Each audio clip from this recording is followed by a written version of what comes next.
there's no secret. I'm going in there to knock him out because I don't think I'm not going to get a decision, no matter what I do. I don't think I'm going to get a boxing decision, so I'm going to have to take it out of the judge's hands like I did in America that time, and I've got to get him out of there. I believe that in my mind, hand on heart, I believe I have to get him out of there to see victory, for sure, to guarantee a victory anyway. And is that the kind of thing you now need at this stage in your career? 36, happy birthday. Thank recently. You. Is that what you need now? Yes, Tyson? more than ever. There's only one Tyson Fury. Tyson Fury says he's going for the knockout in a rematch with Alexander Usyk. Why this might not be the smartest idea. Now, as you guys know, my name is Ego. I've been covering boxing for over 10 years. I am the best in the business, and it's not even close. My work shows that. I picked Usyk to beat Tyson Fury.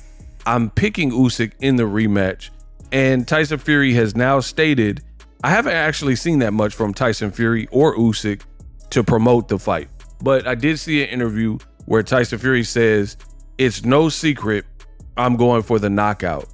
And in my opinion, I think Tyson Fury is going to come in heavy like he did with Wilder in the rematch, where he's pushing close to 300 pounds, and he's going to try to weight bully Alexander Usyk, make it a more physical fight, lean on him. And for whatever reason, the first fight he fought kind of dumb. He tried to outbox. I think maybe it was a pride thing, because he kept calling him he's a middleweight, you silly sausage, you middleweight rabbit, you rabbit. He kept talking like that and saying the man was a middleweight. So ultimately, I don't think that Tyson Fury was ready to outbox him. Very silly plan for Tyson Fury to try to outbox someone who's actually was faster and faster-footed, fleet-footed, and that just was the wrong game plan. But now that that's done and the fight played out like it is, I think what should have happened is what Fury is trying to do now, he should have done in the first fight. But there is no coulda, shoulda, woulda in life, and especially in the sport of boxing. Now that he knows he can beat you, he became undisputed, he knows he can hurt you, doing that approach may not be of benefit. And to me, that's a dangerous position, because I believe boxing is about timing, ebb and flow, and momentum. And Tyson Fury, he tried to outbox Usyk in the first fight, and you didn't succeed at it. And I believe it was the 9th round, you almost got stopped by Usyk. So you just gave him the play, and now he knows he can hurt you. So going into a rematch, he has an advantage to me. And that's why it's important to get it right the first time and not show these vulnerabilities, because once they're known, they're known.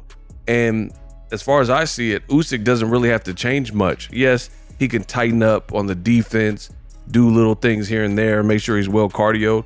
But it's Fury who's the one jumping around and, you know, proclaiming what he's going to do, and he has to make a switch. And it's pretty ironic if you really think about it. Here's why. Tyson Fury in the first fight, he said the same thing. He said he was going to knock out Usyk. So now that he's saying it ahead of the rematch, what's the real difference?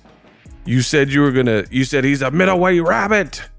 He's too short, he's too small, and you're the big bad Fury. No man born from his mother's womb can beat you. And then he beat you, and he almost stopped you. So again, we're back at the drawing board. We're back at step one. You said in the first fight he was too little and you were gonna knock him out, and now you're pretty much saying the same thing. So what's the X factor? What are you doing differently?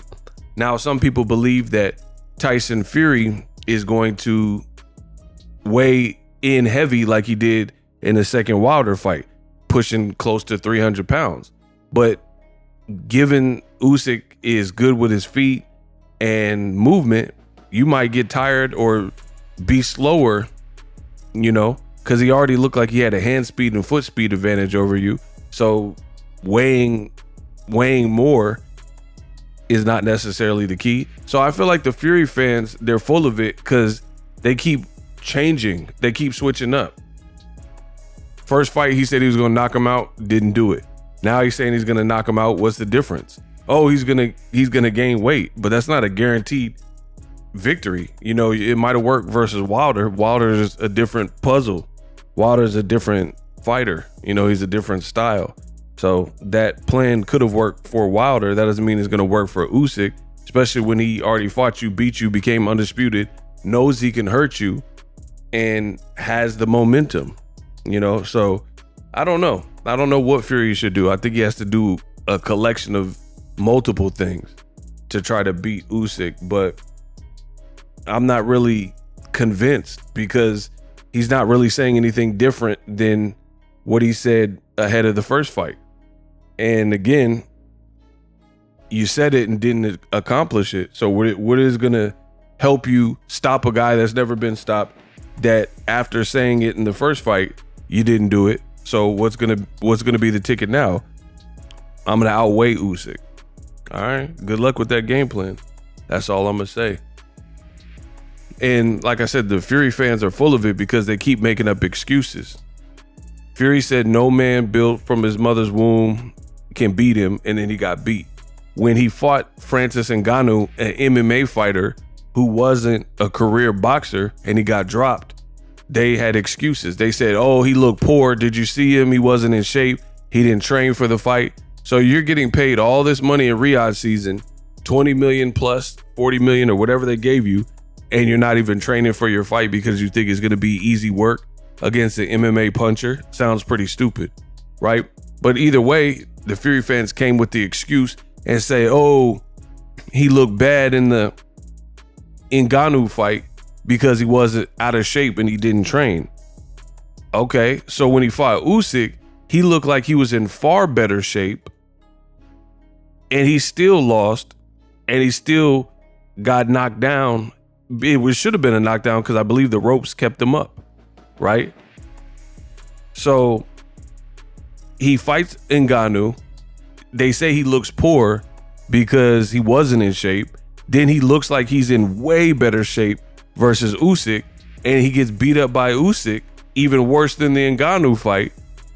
And then now the Fury fans are saying, oh, but he's gonna weigh more.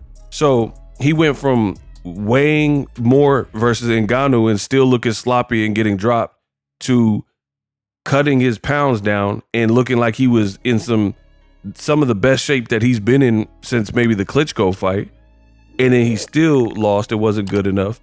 So now he's going to revert back to the tubby Tyson Fury. Like I said, the game plan seems all over the place. Versus Usyk, he don't really have to change much. He's the southpaw. He's the guy that, you know, he learned. And Usyk is the type, he's a cerebral fighter. You see him with Joshua, first fight, and then he fought him again, and then he almost had a better sense of what to do with Joshua. And Joshua was a big puncher, much bigger puncher than Tyson Fury, so he's able to be dangerous in a rematch. And I think Joshua came with a slightly different game plan. You know, Tyson Fury, he's gonna have to lean on you and grind on you, pause, and all this type of stuff. So I don't really see the vision, but it's boxing. We'll see how it plays out. I'm still picking Usyk. Again, I just feel like he has less to do, less to change in a rematch. Fury's all over the place. Now the fans saying he's gonna come back in fat and outsize Usyk. Good luck with that. Let me know what you guys think.